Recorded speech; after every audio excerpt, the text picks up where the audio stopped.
Hi hello ನಮಸ್ಕಾರ, ಎಲ್ಲರೂ ಹೇಗಿದ್ದೀರಾ? ಬಹಳ ದಿನಗಳ ನಂತರ ನಾನು ನಿಮ್ಮ ಮುಂದೆ ಬಂದಿದ್ದೀನಿ. ಒಂದು ಬಹಳ ವಿಶೇಷವಾದಂಥ ಕ್ಷೇತ್ರ. ಆಗಲೇ ತಮ್ಮಲ್ಲಿ ನೋಡಿದ ಹಾಗೆ ಇದು ಬಹಳ ಪ್ರಸಿದ್ಧವಾದಂಥ ಕ್ಷೇತ್ರ. 1200 ವರ್ಷ ಹಳೆಯದಾದಂಥ ಒಂದು ಕ್ಷೇತ್ರ. ಇದೇ ನಮ್ಮ ಕೋಲಾರ ಹಾಗೂ ಮುಳಬಾಗಿಲು ಹತ್ತಿರ ಇರುವಂಥ ಕ್ಷೇತ್ರವಾದಂಥ ಆವನಿ ಅಂತ ಒಂದು ಜಾಗ. ಇದನ್ನು ಆವನಿ ಶಂಕರಮಠ ಅಂತ ಕರೀತಾರೆ. ಆವನಿ ಬೆಟ್ಟ ನೋಡ್ತಾರೆ, ಅದು ನೋಡಿ ಕಾಣಿಸ್ತಾ ಇದೆ ನೀವು, ಇದು ಆವನಿ ಬೆಟ್ಟ. ಇದರಲ್ಲಿ ಬಹಳ ವಿಶೇಷವಾದಂಥ ಒಂದು ಆವನಿ ಅಂದರೆ ಭೂಮಿ ಅಂತ ಅರ್ಥ.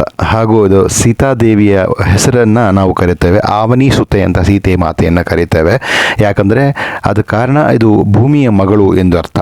ಯಾಕಂದರೆ ಸೀತಾಮಾತೆ ನಮಗೆ ಸಿಕ್ಕಿದ್ದೇ ಭೂಮಿಯ ಒಳಭಾಗದಲ್ಲಿ ಜನಕ ಮಹಾರಾಜರಿಗೆ, ಅದರಿಂದ ಅದರ ಭೂಮಿಯ ಮಗಳು ಎಂದು ಕರೀತಾರೆ. ಅದರ ಹೆಸರೇ ಅದರ ಅನುಗುಣವಾಗಿ ಇದಕ್ಕೆ ಆವನಿ ಅಂತ ಕರೀತಾರೆ.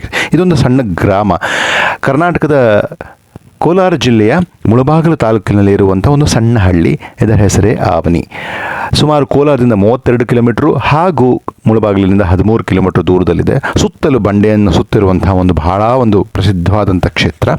ಮತ್ತು ಇಲ್ಲಿ ನಿಮಗೆ ಬಹಳ ಒಂದು ವಿಶೇಷವಾಗಿ ಕಾಣುವಂಥ ಬಹಳ ಲಿಂಗಗಳನ್ನ ಕಾಣಬಹುದು ನೀವು. ರಾಮಲಿಂಗೇಶ್ವರ, ಲಕ್ಷ್ಮಣೇಶ್ವರ, ಭರತೇಶ್ವರ ಹಾಗೂ ಶತ್ರುಘ್ನೇಶ್ವರ ಮತ್ತು ದೇವಾಲಯಗಳನ್ನ ಕಾಣಬಹುದು. ಇದು ಸುಮಾರು 1200 ವರ್ಷ ಇನ್ನೂ ಹಳೆಯದಾದಂಥ ದೇವಸ್ಥಾನ. ನೊಳಂಬ ರಾಜವಂಶ ಆಳಿದಂತಿಂದ ಹಿಂದೆ ಅಂತ ಇದನ್ನ ಹೇಳಲಾಗತ್ತೆ. ಬಹಳ ಪ್ರಸಿದ್ಧವಾದಂಥ ಒಂದು ಇದೆ.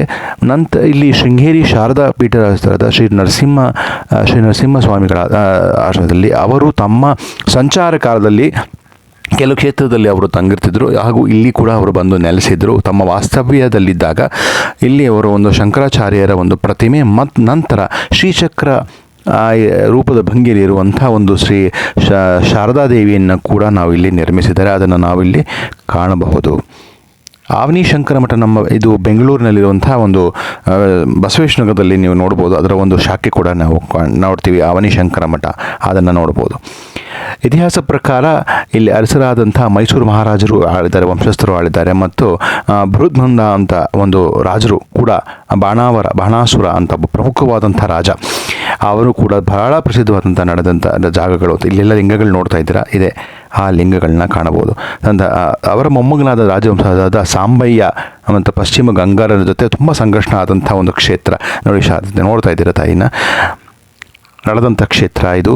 ಮತ್ತು ಅವರ ಧ್ವಜ ಸ್ವಭಾವದಂಥ ಕಪ್ಪು ಧ್ವಜ ಮತ್ತು ಗೂಳಿ ಅವರ ಲಾಂಛನವಾಗಿತ್ತು ಅಂತ ಹೇಳ್ತಾರೆ.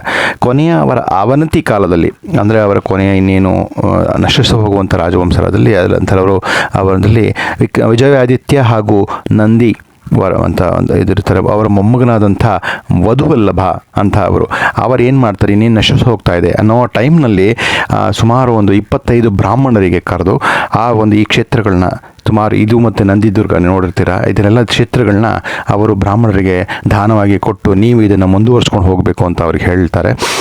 ಇಲ್ಲಿ ಭಾಳ ನೀವು ನೋಡಿದಂಗೆ, ನಾನು ಆಗಲೇ ಹೇಳ್ದಂಗೆ ಲಿಂಗಗಳನ್ನ ಕಾಣ್ಬೋದು. ಭಾಳ ಸುಂದರವಾಗಿದೆ. ಮತ್ತು ಕೆಲವುದಕ್ಕೆ ಪೂಜೆ ಇಲ್ಲ, ಕೆಲವುದಕ್ಕೆ ಸುಮ್ಮನೆ ಪೂಜೆ ನೋಡ್ಬೋದು ನೀವು.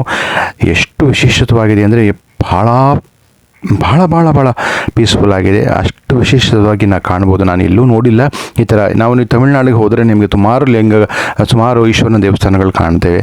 ಹಾಗೆ ಇದು ಭಾಳ ವಿಶೇಷವಾದಂಥ ಅಂತ ಹೇಳಲಾಗತ್ತೆ. ಮತ್ತು ಇಲ್ಲಿ ಹರಿಶ್ರೇಷ್ಠ ಆದಂಥ ಬಹಳ ಹರಿಶ್ರೇಷ್ಠ ಭಕ್ತನಾದಂಥ ರಾಮನ ಭಕ್ತನಾದಂಥ ಜಾಂಬವಂತ ನೆಲೆಸಿರುವಂಥ ಜಾಗ ಅಂತ ಹೇಳ್ತಾರೆ. ಇಲ್ಲಿ ಒಂದು ದೇವಾಲಯ ಕೂಡ ಇದೆ ಅಂತ ಹೇಳಲಾಗುತ್ತೆ. ಜಾಂಬವಂತನ ಜಾತ್ರೆ ಕೂಡ ನಡೆಯುತ್ತೆ ಇಲ್ಲಿ. ಅವನಿಗೆ ಪ್ರಥಮವಾದ ಅರ್ಚನೆ ಮತ್ತು ಪೂಜೆ ನಡೆಯುತ್ತೆ.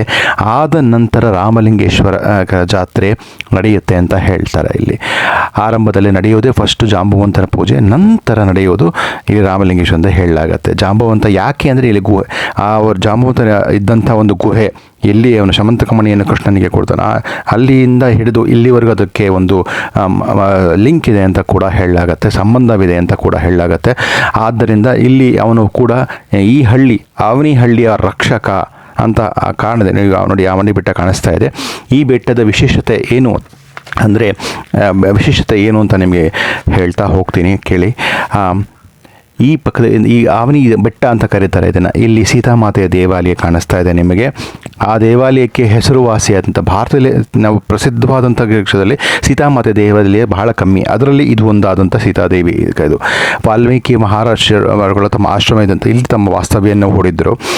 ಯಾವಾಗ ರಾಮನ ಜೊತೆ ಒಂದು ಇದು ನಡೆದಾಗ ಸೀತೆ ಯಾವಾಗ ಹೊರಬರ್ತಾಳೆ ವನವಾಸ ಅಂತ ಬರ್ತಾಳೆ ಆವಾಗ ವಾಲ್ಮೀಕಿಯ ಆಶ್ರಮದಲ್ಲಿ ತನ್ನ ಆಶ್ರಯದಲ್ಲಿ ಅವಳು ಬಂದಾಗ ಇದೇ ಕ್ಷೇತ್ರದಲ್ಲೇ ತನ್ನ ಅವಳಿ ಮಕ್ಕಳಾದಂಥ ಲವಕುಶ ಅವರ ಜನನ ಇದೇ ಕ್ಷೇತ್ರದಲ್ಲಿ ಆಯಿತು ಅಂತ ಹೇಳಲಾಗತ್ತೆ.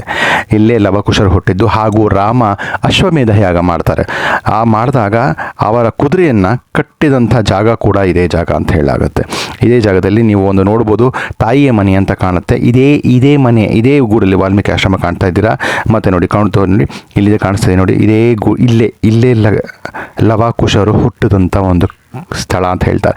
ಮತ್ತು ಯಾರಿಗೆ ಮಕ್ಕಳಾಗಿಲ್ಲ ಅವರು ಹೆಣ್ಮಕ್ಳು ಇಲ್ಲಿ ತನ್ನ ಲಕ್ಷ್ಮಣ ತೀರ್ಥ ಅಂತ ಇದೆ ನೋಡಿ, ಸೀತಾಮಾತೆಯನ್ನು ಕಾಣ್ಬೋದು. ಲಕ್ಷ್ಮಣ ತೀರ್ಥದಲ್ಲಿ ಸ್ನಾನ ಮಾಡಿ ಒದ್ದೆ ಬಟ್ಟೆಯಲ್ಲಿ ಪೂಜಾ ಸಾಮಗ್ರಿಗಳನ್ನ ತೆಗೆದುಕೊಂಡು ಬಂದು ಇಲ್ಲಿ ಅದರಲ್ಲಿ ಸೀತೆಯನ್ನು ಪೂಜೆ ಮಾಡಿ ನಂತರ ಪೂಜೆ ಮಾಡಿ ನಂತರ ಆ ಒಂದು ಕೋಣೆಯಲ್ಲಿ ಮಲಗಿದರೆ ರಾತ್ರಿ ಪ್ರತ್ಯಕ್ಷಳಾಗಿ ಕಾಣ್ತಾಳೆ.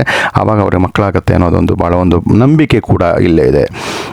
ಅಷ್ಟು ಬಹಳ ವಿಶೇಷವಾದಂಥ ಕ್ಷೇತ್ರ, ತುಂಬ ಚೆನ್ನಾಗಿದೆ, ಬಹಳ ಒಂದು ವಿಶೇಷವಾಗಿದೆ. ನಿಮಗೆ ಸಾಧ್ಯ ಆದರೆ ಈ ಜಾಗವನ್ನು ನೋಡೋದಕ್ಕೆ ಬನ್ನಿ. ಬಹಳ ವಿಶೇಷವಾದಂಥ ಕ್ಷೇತ್ರ.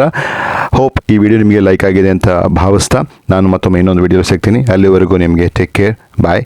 ಈ ವಿಡಿಯೋ ನಿಮಗೆ ಲೈಕ್ ಆದರೆ ಒಂದು ಲೈಕ್ ಕೊಡಿ, ಕಮೆಂಟ್ ಮಾಡಿ, ಹಾಗೂ ಪಕ್ಕದಲ್ಲಿರುವಂಥ ಒಂದು ಬೆಲ್ ಐಕಾನ್ನ ಪ್ರೆಸ್ ಮಾಡೋದನ್ನ ಮರಿಬೇಡಿ. ನಾನು ಮತ್ತೊಮ್ಮೆ ಇನ್ನೊಂದು ವಿಶೇಷವಾದಂಥ ಒಂದು ಅದ್ಭುತವಾದಂಥ ಕ್ಷೇತ್ರದೊಂದಿಗೆ ನಾನು ನಿಮ್ಮನ್ನು ಭೇಟಿ ಆಗ್ತೀನಿ. ಅಲ್ಲಿವರೆಗೂ ಟೇಕ್ ಕೇರ್, ಬಾಯ್.